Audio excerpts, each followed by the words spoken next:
Everyone, હું HK Barad cooking ચેનલમાંથી બોલું છું. આજે આપણે બનાવીશું ડ્રાયફ્રૂટ કોકોનટ લાડુ.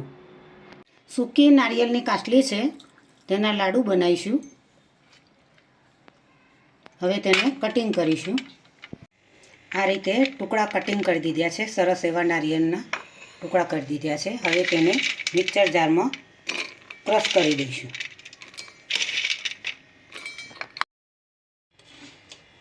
ઘી એડ કરીશું.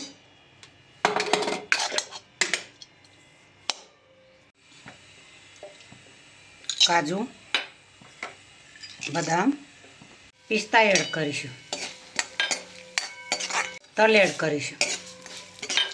હવે એને થોડા શેકી દઈશું. કાઢી લઈશું. 1 ચમચી ઘી એડ કરીશું. છીણેલું ટોપરું એડ કરીશું.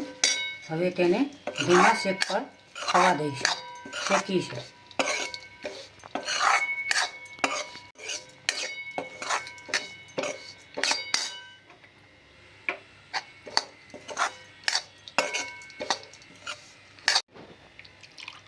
બસો ગ્રામ કોપરું છે, તેમાં 1 કપ દૂધ એડ કરીશું.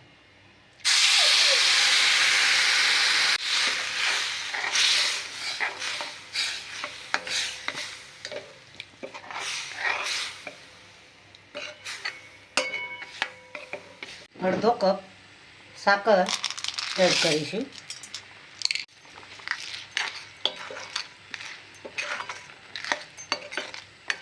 ઇલાયચી પાવડર એડ કરીશું.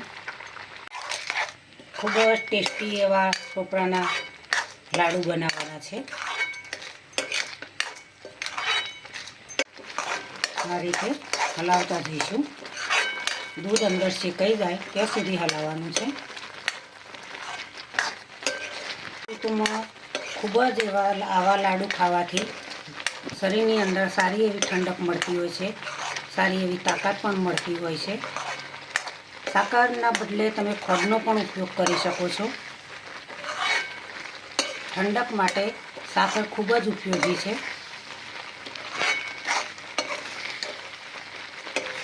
ડ્રાયફ્રૂટ એડ કરીશું.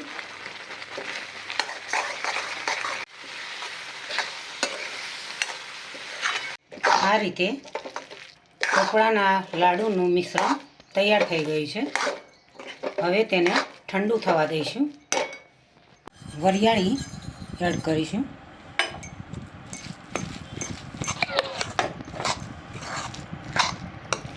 ખાવો હોય તો પણ આ લાડુ ખાવાથી દુખાવો ઓછો થાય છે.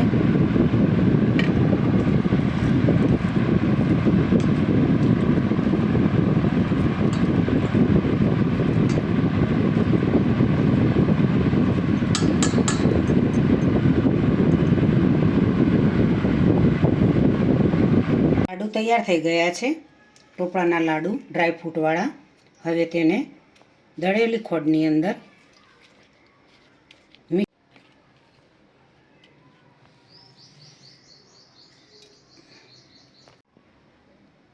આજની રેસીપી મારી તૈયાર થઈ ગઈ છે. ખૂબ જ મીઠા એવા સ્વાદિષ્ટ ટેસ્ટી એવા ટોપરાના લાડુ બનાવ્યા છે. સરસ એવા સ્વાદિષ્ટ મીઠા એવા તમારા મોઢામાં સારું એવું પાણી લઈ દેવા જોઈને લાડુ બનાવ્યા છે. ખાવાની ખૂબ જ મજા આવે. ઉપવાસમાં તમે આ ટોપરાના લાડુને ખાઈ શકો છો ફરાળ તરીકે. આમ પણ ખાઈ શકાય. નાના બાળકોને લાડુ તો ખૂબ જ ભાવતા હોય છે. મોટાઓને પણ ખૂબ ભાવતા હોય છે. ઓછા સમયમાં અને જલ્દી પણ લાડુ બની જતા હોય છે. આ રીતે ઘરે તમે આવા ટેસ્ટી લાડુ બનાવીને મિત્રો ખાઈ શકો છો.